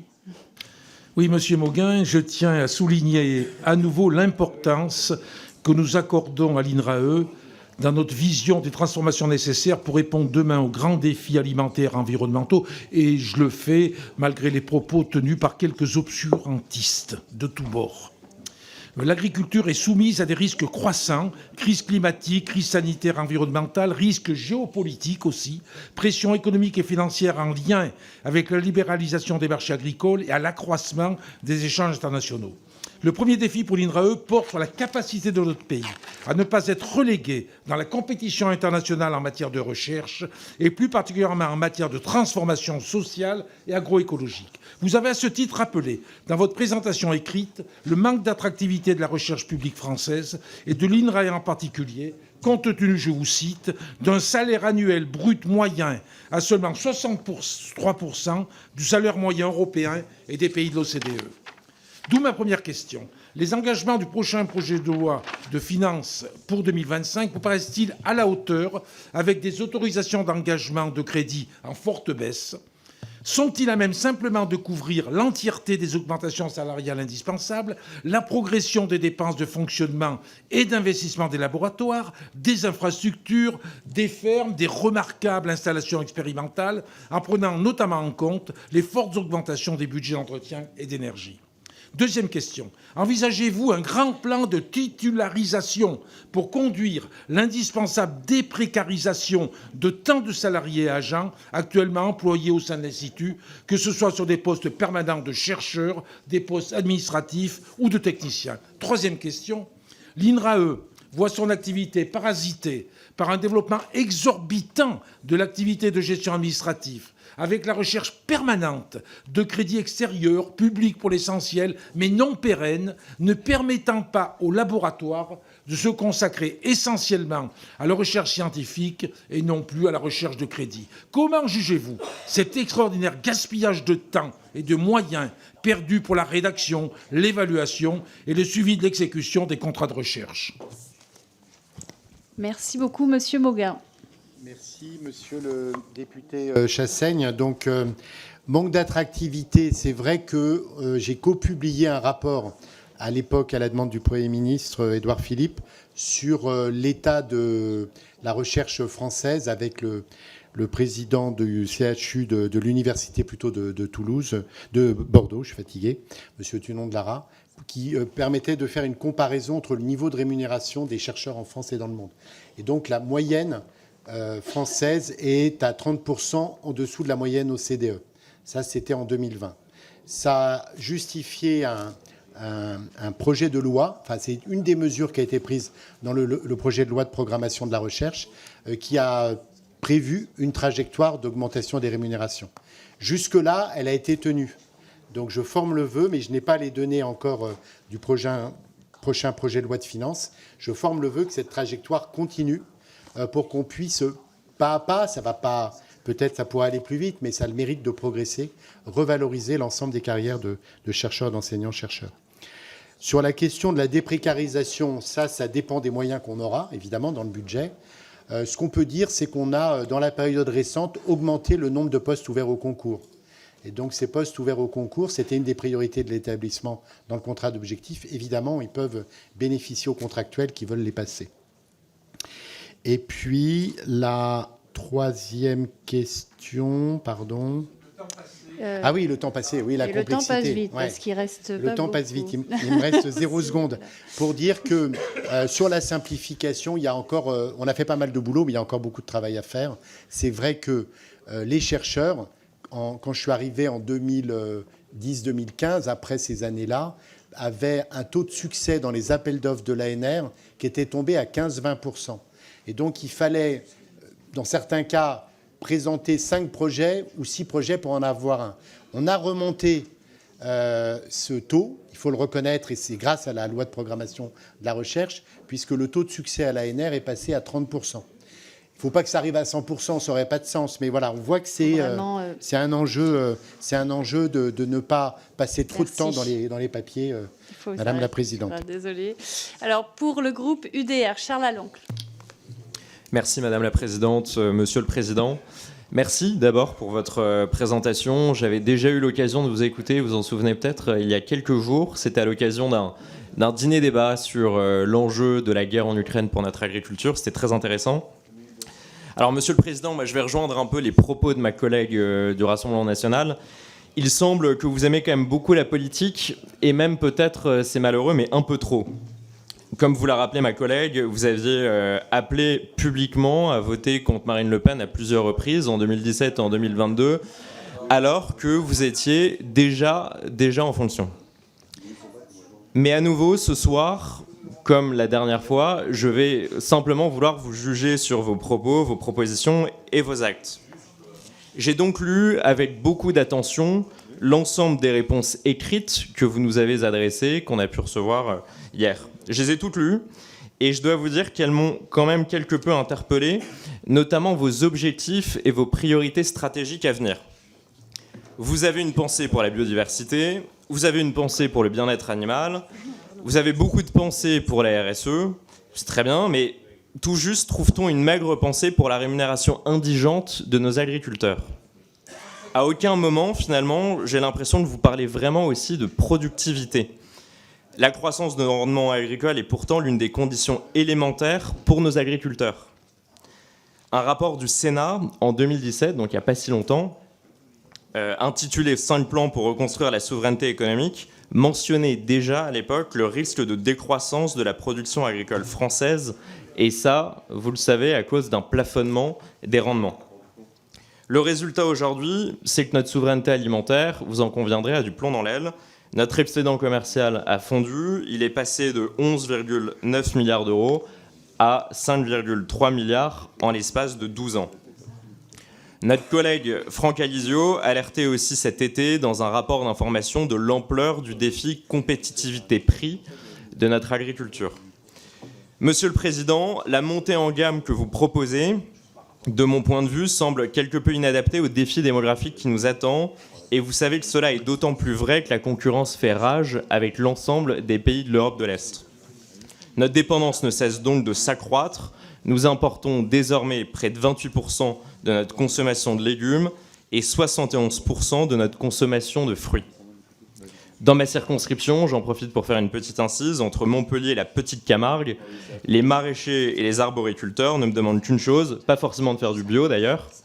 On a vu l'effondrement de la filière récemment. Ils me demandent de pouvoir produire plus et à moindre coût. Et pourtant, mon intuition, c'est que vos grandes orientations contribuent aussi à leur malaise. Je me permets de vous rappeler, Cécile, il aura le temps, il y aura à peu près une minute, ne vous inquiétez pas, je me permets de vous rappeler que le plan Écophyto qui a déclenché la colère de nos agriculteurs venait en partie de votre maison. J'en viens alors à la question, parce que je sens l'impatience de mes collègues.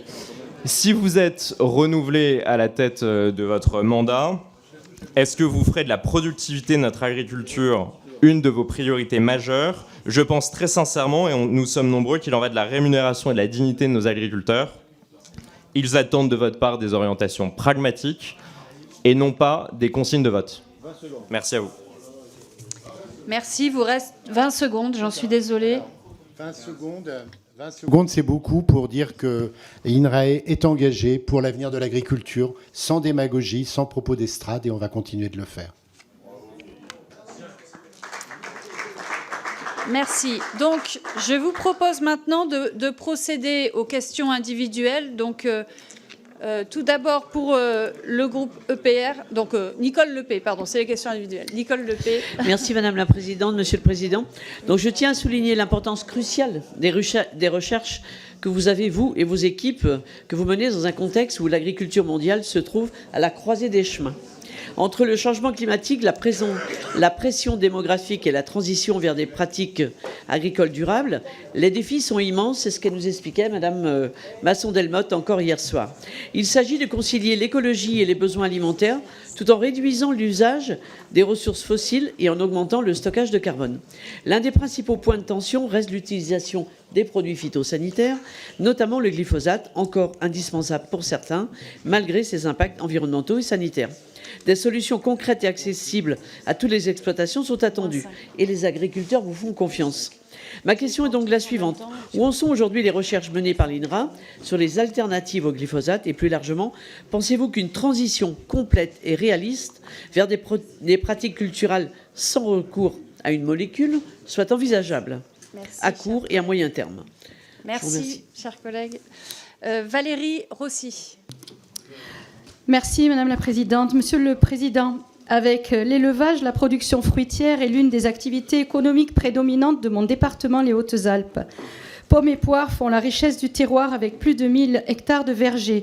10% des pommes et des poires produites en France sont originaires de mon département.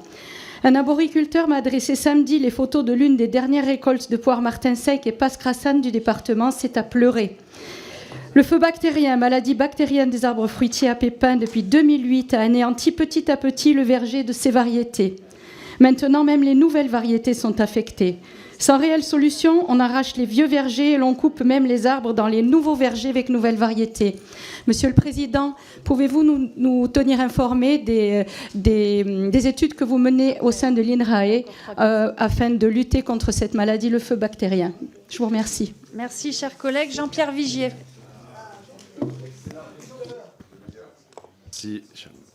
Merci Madame la Présidente, Monsieur Mauguin. Vous avez fait la gestion de l'eau une priorité pour votre prochain mandat, vous nous l'avez précisé, et c'est ce qui est crucial face au stress climatique. Une solution souvent évoquée et que je défends fortement est la création de retenues collinaires, mais vous le savez, les procédures sont longues et complexes. aussi, quel est votre avis, sur la création de ces retenues collinaires? Comment peut-on réduire ces procédures longues et complexes, et surtout sans toucher aux enjeux environnementaux? Je vous remercie. Merci, cher collègue. Alexandre Allégret-Pilot. Merci Madame la Présidente. Monsieur le Président, bonjour. Vous avez évoqué l'importance donc de la recherche pour fonder la compétitivité de notre agriculture, mais aussi l'érosion à terme de cette recherche française, au regard soit de la recherche américaine, mais surtout de la recherche chinoise. Le tout dans un cadre, comme ça a pu être appelé, budgétaire particulièrement contraint. Donc j'ai deux questions. Quel projet de mutualisation avec nos homologues européens pour avoir un meilleur retour sur l'investissement et un effet de levier à ce titre? Et d'autre part, quels critères utiliser pour avoir une clé de répartition, disons, efficace et qui assure le meilleur retour sur investissement pour nos travaux de propriété intellectuelle? Schématiquement, quels critères utilisez-vous pour bien répartir les différentes dépenses qui visent à produire de la propriété intellectuelle au service de l'agriculture française? Je vous remercie. Merci, cher collègue. Et Stéphane Buchou. Merci Madame la Présidente. Monsieur Mauguin, je vais moi aussi parler de l'eau. Vous l'avez dit, vous en faites une priorité. L'eau, elle est primordiale pour l'agriculture. Elle l'est aussi dans les départements littoraux comme le mien, primordiale pour l'aquaculture et en particulier pour la conchyliculture. Et je voulais savoir si vous menez des études sur la question du norovirus qui touche quasiment tous les ans les conchyliculteurs. Et si tel n'est pas le cas, savoir si vous êtes reconduit dans vos fonctions, vous envisagez de le faire. Merci beaucoup. Et Monsieur Laurent Lardy, pardon. Qui vient de... Et c'est bon, je vais... Monsieur Ben Brahim. Oui, merci Madame la Présidente. Monsieur Mauguin, la question de mon collègue de l'Union des droites républicaines me fait rebondir sur la question du bio, puisque effectivement en 2023, pour la première fois, la surface exploitée en bio a diminué en France. Nous avons perdu 54 000 hectares de culture bio en France. Et au niveau de l'Union européenne, le constat est à peu près similaire, puisque l'objectif d'atteindre 25% des terres agricoles des 27 États membres en agriculture bio d'ici 2030 semble aujourd'hui hors de portée.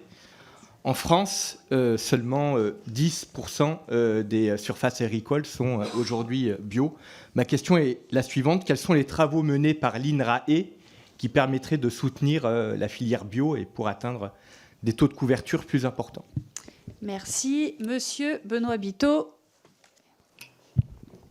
Monsieur Mauguin, bonjour. Merci de vous être prêté à l'exercice de cette audition. Ancien scientifique, chercheur, membre du conseil scientifique de l'INRA, juste avant que vous débutiez votre mandat, devenu paysan puis élu, j'ai pu constater que l'éclairage scientifique était décisif à la fois pour préparer l'avenir des paysans, mais aussi pour faire le choix de politiques publiques cohérentes. Ce qui menace aujourd'hui la productivité, ce qui menace aujourd'hui le revenu des agriculteurs, ce qui menace la souveraineté alimentaire, c'est le dérèglement climatique, c'est l'effondrement de la biodiversité. Donc je souhaite que l'INRA continue de travailler sur ce sujet-là, qui est fondamental, de manière à ce que, effectivement, on soit au rendez-vous de l'histoire sur ces grands sujets. Et une mention particulière sur le rôle que joue la biodiversité, en particulier les pollinisateurs. On a besoin de travailler sur ce sujet-là, à la fois parce que c'est des indicateurs importants, mais c'est aussi fondamental pour préserver la productivité des productions agricoles. Merci de votre attention. Merci, cher collègue. Et André Chassaigne. Oui, merci Madame la Présidente. Une nouvelle question qui portera sur le point spécifique des travaux de l'INRAE en matière de lutte contre les maladies infectieuses et l'épizootie. Nous le voyons notamment avec la FCO et la multiplication des variants, avec leurs impacts dramatiques sur notre élevage. Vous avez évoqué cette question dans votre exposé préliminaire. Quels sont les besoins particuliers qui seraient nécessaires à l'établissement pour répondre à cet enjeu, pour mieux prévenir, je dis bien mieux prévenir, et mieux accompagner nos éleveurs face à ces risques?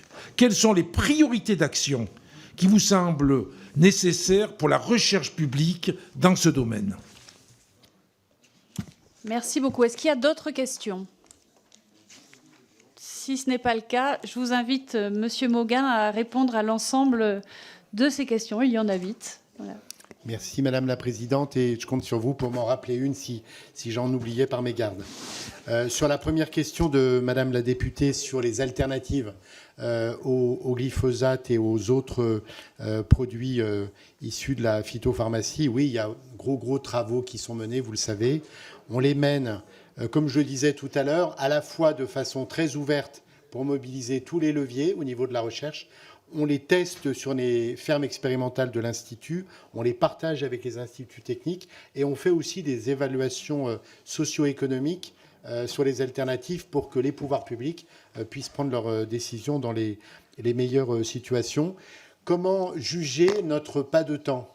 On pourrait dire que dans les fermes défis, les 3000 fermes avec des vrais agriculteurs qui sont des partenaires des fermes défis, on a 20 à 40% de réduction des phytos sans perte de revenus. C'est à la fois pas beaucoup, mais c'est quand même pas mal. Et ça, c'est sans avoir intégré tous les résultats des recherches en cours. Ça veut dire que la prochaine génération nous permettra d'aller plus loin, mais il y aura besoin d'accompagnement. Parce que il y a quand même souvent des surcoûts. Question de Madame la députée Rossi sur les pommes et les poires. Madame la députée, je vous remercie pour cette question. On est mobilisé sur la protection du verger. Alors, je connais nos recherches sur la lutte contre le carpocaps, qui est un autre fléau des cultures des pommiers, sur lequel on a produit des variétés résistantes depuis longtemps et on est en train de les renouveler. Et on a des solutions de biocontrôle qui sont utilisées. Sur le feu bactérien, je vais avoir l'honnêteté de vous dire que je n'ai pas la réponse à votre question. Donc, si vous le permettez, je referai le point avec mes équipes et communiquera postérieurement à l'audition, parce que nos équipes aux côtés du CTIFL sont quand même présentes sur beaucoup de sujets. La question de monsieur le député, je crois, Allégret, portait sur ce qu'on peut faire au niveau de l'Europe en termes de coopération, de mutualisation. Et on a des très bons partenariats en Europe avec nos collègues de Wageningen, pour les citer en premier. C'est le deuxième acteur de la recherche après INRAE au niveau européen, aux Pays-Bas, mais aussi avec les collègues d'Aarhus au Danemark, le Chigasc en Irlande, notamment sur les questions de l'élevage et de l'élevage sur prairie, avec le CSIC en Espagne, avec l'Université de Bologne en Italie, avec toute une série d'instituts. Il n'y a pas vraiment d'INRAE en Allemagne. On a une dizaine d'instituts différents en Allemagne qui travaillent sur l'agriculture entre le régime fédéral et les Länder. Donc on a des formes d'alliance pour travailler ensemble, effectivement mutualiser les coûts de recherche. Et je pense que c'est comme ça qu'on tiendra le rang dans la compétition mondiale face à la Chine. Ce n'est pas la France tout seul, mais c'est avec nos partenaires européens. La question que posait monsieur le député sur les norovirus qui affectent les conchyliculteurs, je suis au regret de vous orienter vers nos collègues de l'IFREMER, qui sont très mobilisés sur le sujet. J'étais moi-même dans une autre vie directeur des pêches maritimes au moment où il y avait les crises graves sur les jeunes huîtres, donc je me souviens des problèmes que ça pose, mais ce n'est pas le champ d'activité d'INRAE. S'agissant de la question du député sur le bio, évidemment, gros enjeu, avec des hauts et des bas. On a connu une progression du bio, de la ferme France en bio, et puis avec on va dire l'inflation, les contre-coups de la guerre en Ukraine et de l'inflation, un retournement de conjoncture. Donc nous, on n'est pas vraiment sur le soutien de marché, évidemment, mais on a des recherches depuis longtemps qui sont menées sur la production bio. Alors, il y a des recherches d'INRAE qui servent à toutes les formes d'agriculture, y compris le bio, mais il y a vraiment des programmes de recherche spécifiques. On a lancé un métaprogramme sur le bio qui, justement, pose la question du changement d'échelle, avec les questions de protection des cultures, avec les questions réduction du cuivre, ce qui est un enjeu, avec aussi les questions de soutien de marché qu'on pourra vous présenter. Alors, monsieur le député Vigier, oui, je ne pouvais pas oublier la question sur les retenues collinaires. Eh oui, forcément, je ne dis pas que je vais terminer par vous parce que ça serait pris comme une forme de priorité. Tous les sujets sont importants. Donc, je vais du coup d'abord répondre à la question du député Vito. Oui, on a besoin de maintenir la recherche effectivement au meilleur niveau pour faire face aux défis à la fois du dérèglement climatique, de la biodiversité, le rôle des pollinisateurs. Et là, on fait des recherches. Alors, en ce moment, le défi, il y a évidemment la question des pesticides qui a mobilisé les apiculteurs. Aujourd'hui, on a un gros problème évidemment avec le frelon asiatique, le varroa, où on a des champs de progrès. Et sur le frelon asiatique, on a mis au point des dispositifs. On n'a pas encore trouvé la solution magique, mais quand même, on s'en rapproche. On va mettre au point des capteurs posés sur des frelons pour repérer les nids dans les temps les plus courts, pour progresser dans la rapidité de destruction des nids de frelons, ce qui va permettre, j'espère, de sauver davantage d'abeilles. Mais on a un vrai partenariat avec l'ITSAP et l'ensemble de la profession. Donc, monsieur le député Vigier, oui, l'eau, évidemment, est stratégique. J'oserais dire dans cette Assemblée qu'il n'y aura pas d'agriculture sans eau. Et en même temps, l'eau est précieuse. On voit dans des pays, ça peut arriver en France dans les situations de sécheresse, pas cette année, mais c'est arrivé, ça arrive en Espagne, des situations de tension, voire de guerre de l'eau. Et donc, il faut que la recherche amène des éléments de solution pour qu'on puisse fournir demain à nos agriculteurs de l'eau dans des conditions satisfaisantes pour produire, mais de façon aussi partagée avec les autres usages de l'eau. C'est tout l'enjeu. Et c'est compliqué du coup. Donc nous, on apporte, on n'est pas les maîtres d'œuvre des retenues collinaires, mais quand on est saisi, les chercheurs d'INRAE peuvent faire des évaluations sur la durabilité, le projet de territoire. Et donc on a voilà, toute une série de programmes sur lesquels on pourrait revenir plus longuement dans une autre occasion. Parce qu'encore une fois, l'eau, c'est stratégique, donc il faut l'économiser avant tout, trouver des cultures qui soient productives. Je réponds aux questions des parlementaires qui sont intervenus avant. On est soucieux, je vous le confirme, du revenu des agriculteurs. Ils ont besoin d'eau, il faut que l'eau elle soit économisée au maximum. Quand on a besoin d'irriguer, il faut le faire avec des systèmes de précision. On a des très bonnes unités qui travaillent.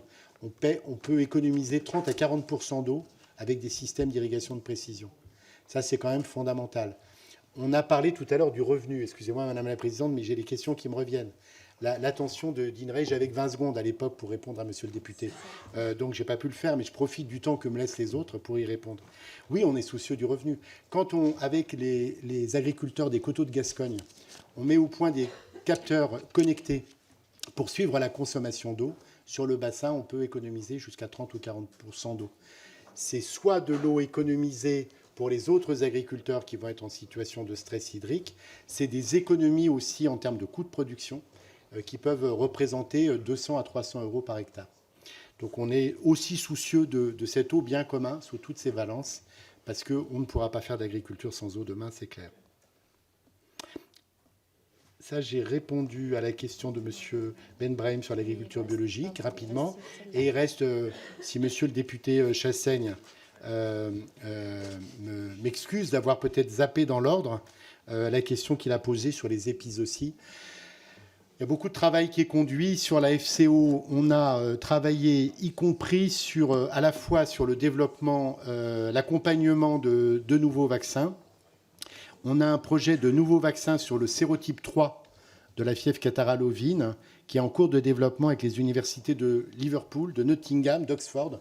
Donc on travaille avec nos collègues anglais, même après le Brexit, et le John Hopkins Center. Et donc on est en train de tester les solutions, pour le moment sur les petits animaux, les souris, mais on va passer très rapidement sur des essais sur ruminants. C'est un exemple. Donc on peut avoir des solutions vaccinales, de la surveillance, du partage d'informations. On est capable aussi d'identifier les souches qui ont amené la FCO en France. On a pu reconstituer comment elle avait migré depuis l'Espagne. Et donc, avec toutes ces connaissances, celles de l'ANSES, des écoles vétérinaires, on va essayer d'apporter les meilleures réponses. En tous les cas, pour moi, c'est clairement une grosse priorité du prochain mandat, si vous m'accordez votre confiance. Merci à vous. Je crois qu'on peut tous se satisfaire, en tout cas, de la précision de vos réponses. Je laisse maintenant la parole à Monsieur le rapporteur, Monsieur Le Bourgeois, pour un avis brièvement, et puis ensuite, on pourra procéder au vote. Merci Madame la Présidente, Monsieur le Président Directeur Général. Encore merci pour votre venue auprès de cette commission, pour les réponses que vous avez apportées.